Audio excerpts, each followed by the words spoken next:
Hello and welcome to the Hovis Huddle podcast. I'm your host, Nolan Ebbinghaus, today with Agent Madyson Moore. How are you, Madyson? I'm pretty good. How about yourself? I'm doing so good. If it was any better, it would be illegal in 2 states, but I won't tell you which states. Okay. I heard that you've had kind of a crunchy Monday, huh? It's been a Monday. Yeah. I don't know when this episode gets released, like what day, but whatever day it is, today is Monday. So listen, guys, this is episode 3 in the series about the leading response seminar process.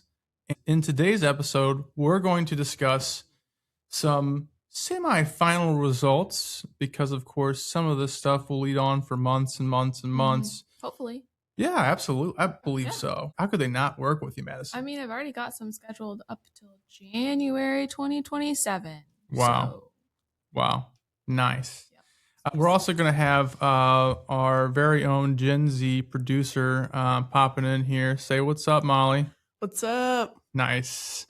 She was so kind as to join us for this extracurricular activity since these were after the normal working hours of the day.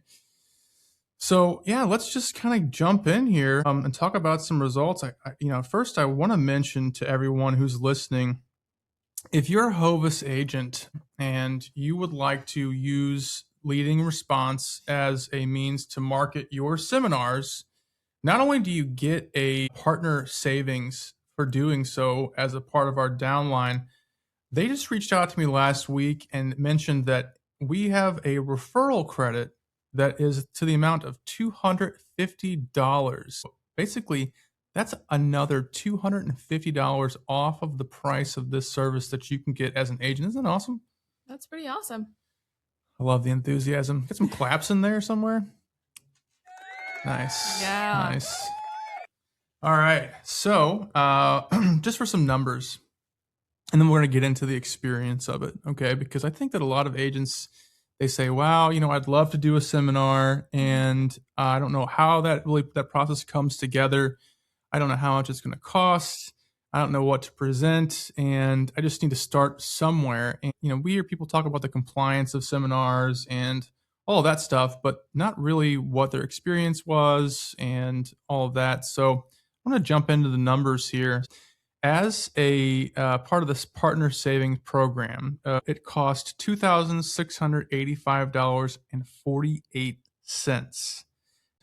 And if you include the new $250 referral credit program, that's going to bring your total to $2,435.48.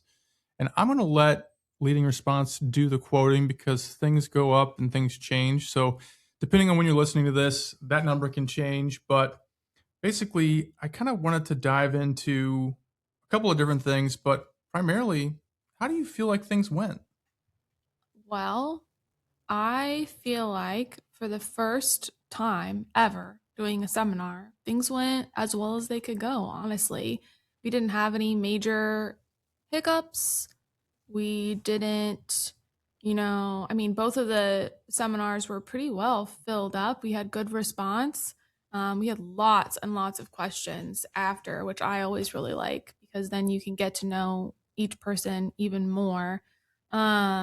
And I feel like leading response was the biggest factor in making sure that our seminars were filled from, contacting them after their RSVP and then getting in contact with them again 24 hours before the event. And then, just all of the additional information. What more could you want?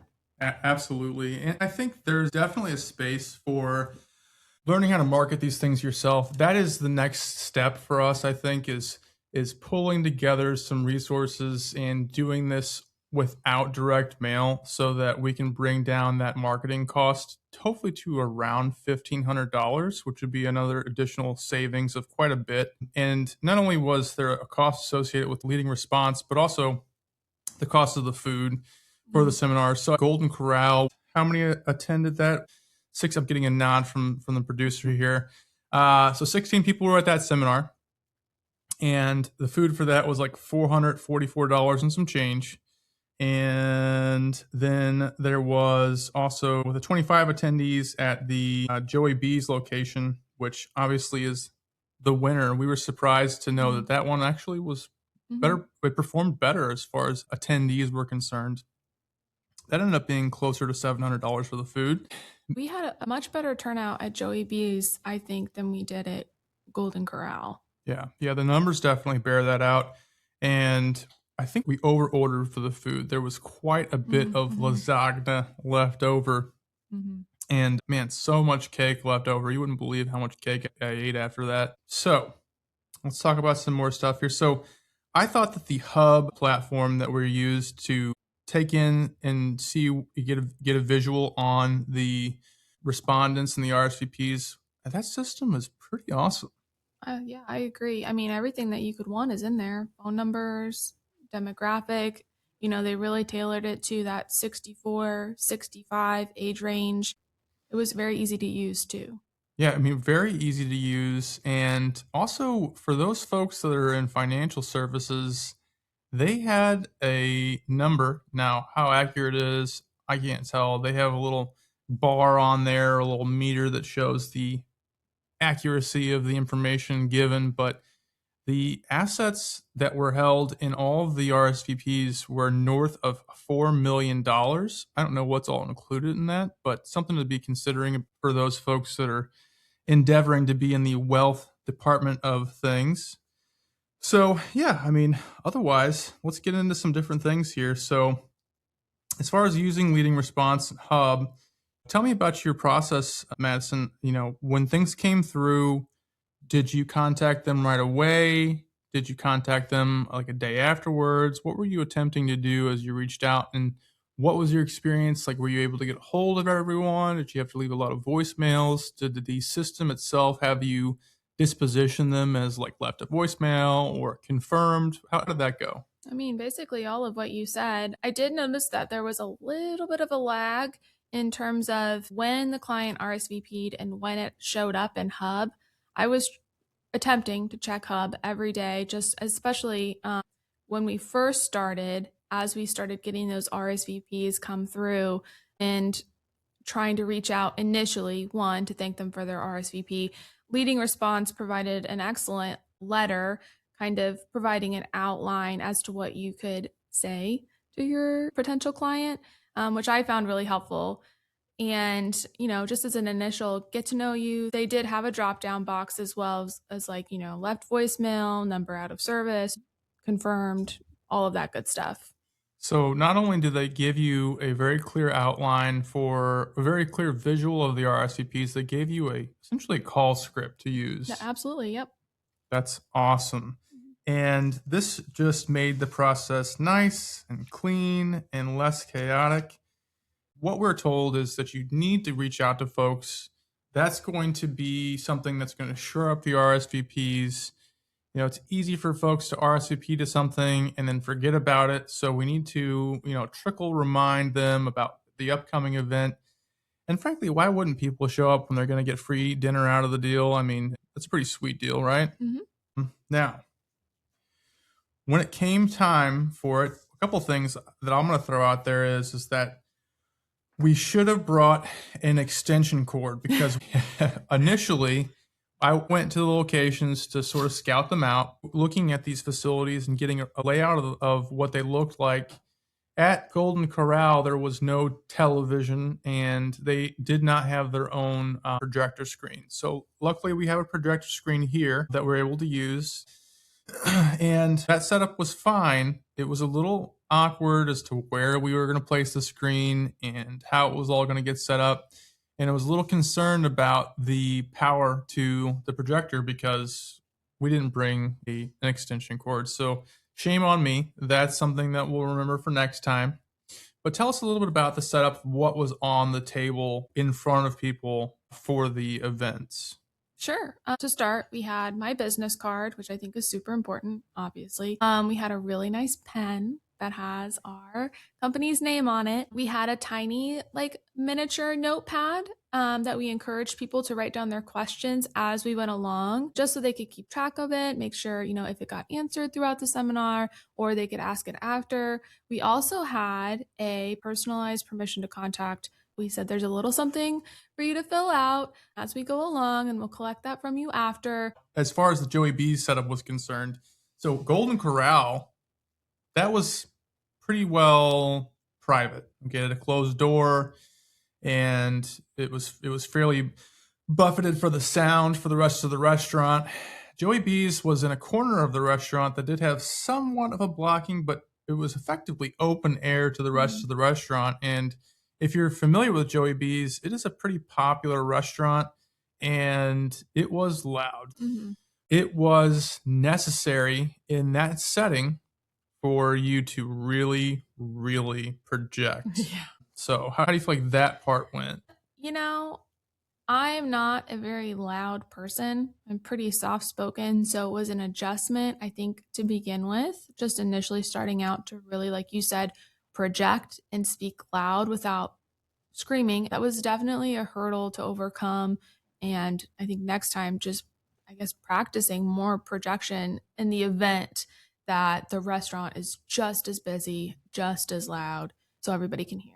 Yeah, and we're going to get back to the check-in process in a sec here, but kind of skipped ahead to the location breakdown a little bit. And for us, it kind of felt like there were people who gravitated to Golden Corral and people who gravitated to Joey B's were, they had some similarities to one another.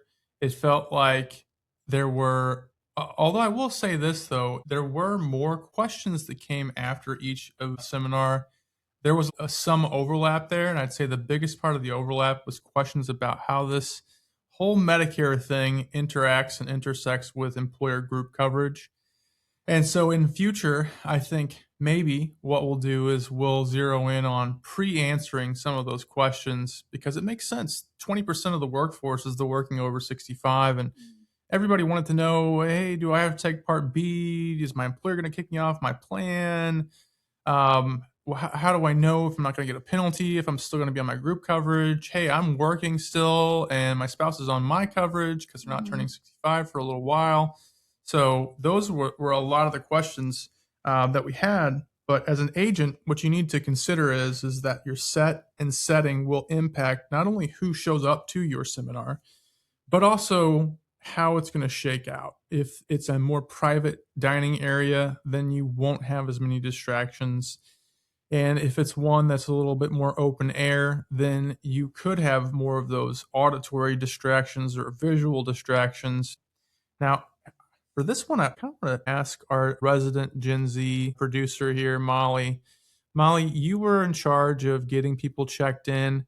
How easy of a process was that when you were using Hub and when people were coming in? I would say it was super easy. Like we said earlier, the hub interface was super easy to navigate. I also liked that before the seminar, you could see where everyone was coming from. And then it broke it down into, Golden Corral and then Joey B's. And it broke down like how many people had RSVP'd, how many Madyson had confirmed. And then whenever it was time to check them in, I would just drop it down to the prospects, and it had everyone, their guests, where they were coming from. And then I would just hit a green check mark. So it was super easy. Nice. And we also had some folks show up about 10 or 15 minutes late to Golden Corral. But nonetheless, they were still engaged. They asked questions. People did attempt to ask questions during the meeting. And I think that's a matter of personal preference or taste as to whether or not you go ahead and answer those quickly and move on. Or if you say, hey, listen, we're going to save all the questions to the end. It was interesting, though, when we did get to the question and answer portion, especially at Joey B's. It's funny how folks revert back to a classroom, I don't want to say mentality, but something like that, where you're trying to answer all the questions in order. And the fact that people were so engaged afterwards, I think, was really a testament to the fact that people weren't just there for free dinner. I mean, I'll also touch on this. It was really helpful to have a second person and not it just, falling all on your shoulders. If you, for some reason, have a brain blank and you can't think of the answer, having somebody to fall back on just to kind of keep track of everybody and keep things moving, I think was especially beneficial. So that might be something that you want to consider if you're also doing a seminar. And also, to that point, having more people there than just yourself as the agent, I think it builds a certain level of professional appearance because there's a team here. It communicates that while you may be having one agent do your consultation with you one on one, effectively every agent who works with a great upline is going to have a team at their back. And so there are always going to be questions that any one of us may not be able to answer depending on how difficult it is. But knowing and them seeing that there's a whole team involved really communicates that, hey, you know what? This is actually really good for me because it's like I'm working with one agent, but that one agent has a lot of resources at their disposal to use. If I have something that is particularly complex, they have resources available. 100%. So here's the reality, folks. Turnout to these events is never a guarantee. The weather could have been really bad. There could have been things that have come up. I could have forgotten about it.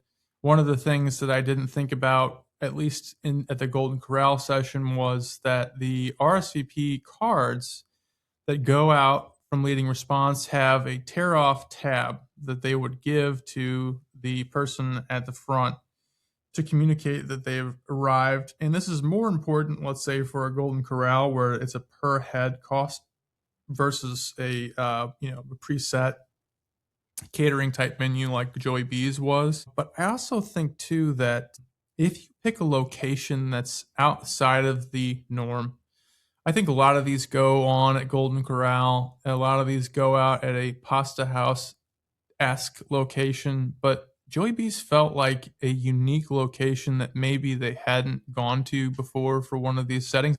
But, getting creative with where these events are, we did look at a Bandana's barbecue spot. That was going to be in the basement. It felt like being in the basement of a Baptist church, which I love. A lot of great memories. But it did also have this sort of real basement-y feel to it. So probably wouldn't have been the best location. And everything was sort of split up. So there wasn't a logical place to put the screen. The layout was really funny. So it's very important that you go beforehand. Don't just settle on a regular old pasta house because they might be different from location to location where they have their events. Yeah. And let me ask you this. So I'll go around the room here. So what would we do different next time?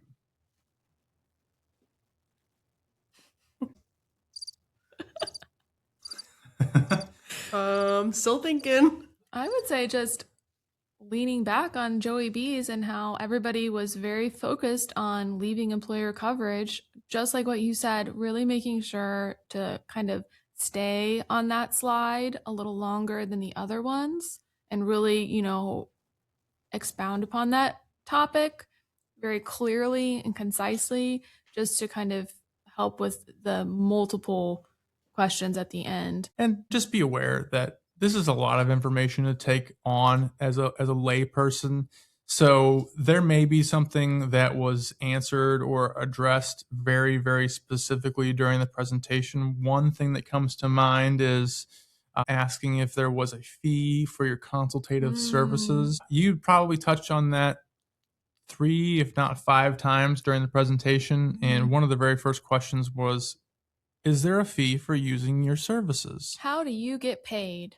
But also, I think people are concerned that if they use an agent, that somehow it ends up costing them more or their policy is different.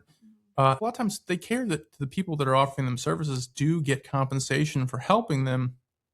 And so, you can discuss being a broker, but also too that if you address that part about the carriers paying commissions on an equal footing, which we know these days is not exactly the case because there are plans that have gone non-commissionable or prorating commissions. But I think for us as agents who are willing to just do what's in the client's interest, whether or not a plan's prorated or not, I don't think it bears going into all the nuance of that. They don't need to know that.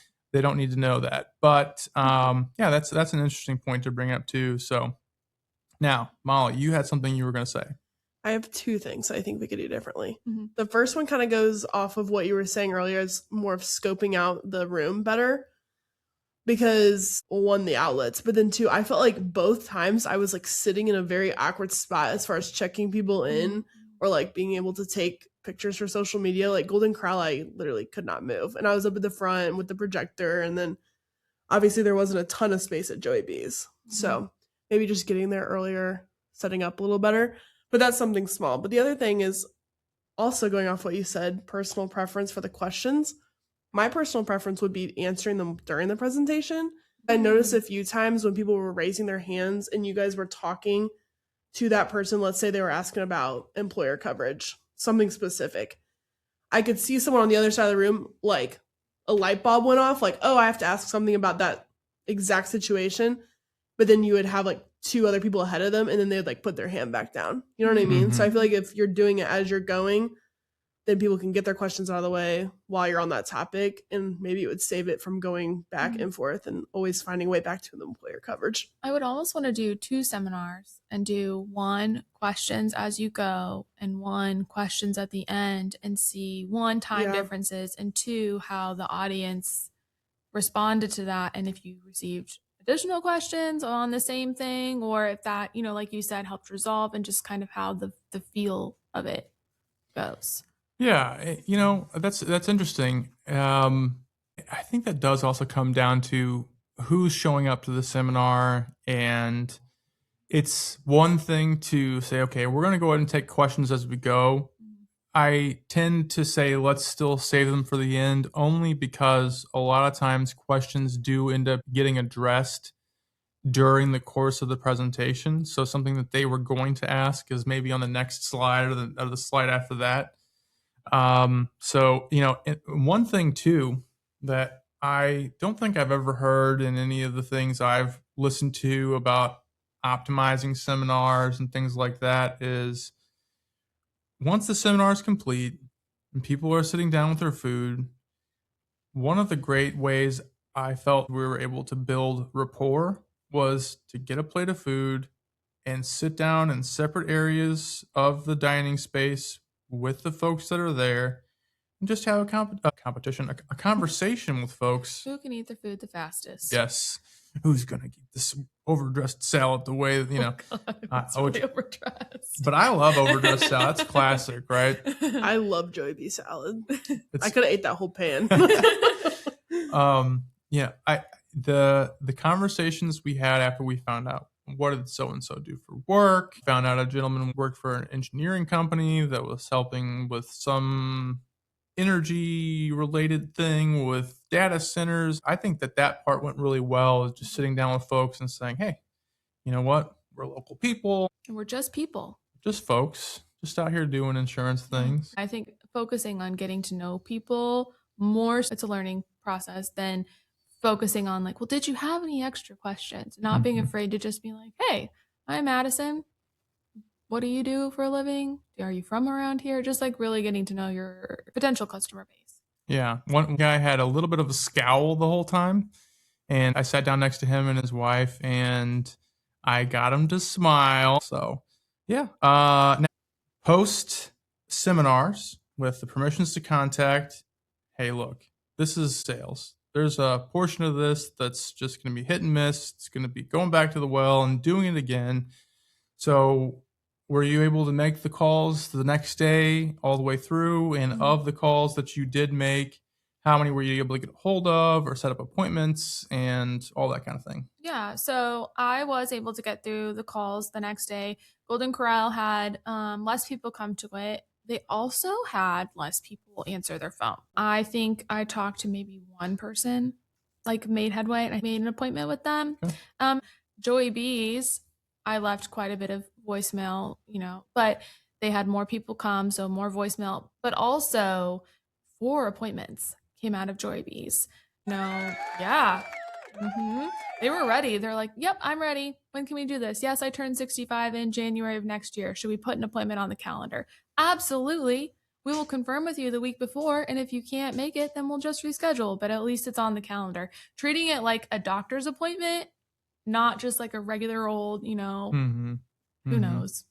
Well, and one of the things that we did talk about ahead of the seminars was that the last screen had a QR code for Retire Flow to do an intake form, but also it's like the cell phones are trying their best to get better at screening calls before you even get to them. And sometimes they don't even ring. They'll just go straight to voicemail, or a text box shows up and it's a way to call screen in the moment. And so we encouraged everyone to save your contact information in their cell phone so that when you did make that follow-up phone call, it would show as not scam, but actually Madyson Moore. So I thought that was great as well. And one of the things you just mentioned that I would like to highlight too is that it's rarer these days for people to knock on your door and have that be a welcome kind of thing. It's more along the lines of, who's that? Who's knocking on my door? Same thing, I think, for our seniors when a call comes through. It's like an unexpected knock on the door. And so if you say in the voicemail, hey, listen, I'm going to call you back on Monday around 2 o'clock or in the early afternoon, they're expecting that call now versus saying, hey, I'm going to call you back sometime next week. At that point, they are maybe forgotten about it. They're not teed up or warmed up to have the call come through at that time. So I think that's a great way to warm people up to say, okay, I know that my agent or my potential agent is going to call me around this time. So when a call does come through, I'm not taken off guard. Mm-hmm. All right. Well, I think that's all we have for you today, folks. Any final thoughts or anything from anyone? I'm excited to do the next ones. I feel like this was successful for the first time. Yeah, very, very successful run for the first time. As I said, folks, if you call or you reach out to Leading Response and you communicate that you're affiliated with us, not only will you get the partner savings, you will also get the referral credit of $250 taken off the cost of your seminar marketing. So I don't think it gets much better than that, except for if you do the whole thing soup to nuts yourself, and that's a whole other situation. So, but for now, if you want a turnkey option for marketing for seminars, I think this is right up there around the top. 100% is the way to go. Yeah, and we'll put their information below. Awesome. Well, guys, thank you, and gals, thank you for joining us. And this has been another fantastic episode of the Hovis Huddle. Be sure to join us next time. And hey, if you're an agent out there looking for a proper upline here in St. Louis or the surrounding area, reach out to us. We'd love to have a conversation with you. And you might want to hurry up because one of the carriers has a blackout coming in the middle of July. So be sure to reach out to us well before that. Otherwise, thanks for joining us. Madyson, thanks for coming. Thanks for having me. And Molly, thank you as always for manning the booth. Thank you. All right, folks. Well, have yourself a great rest of the week wherever you are. And thanks.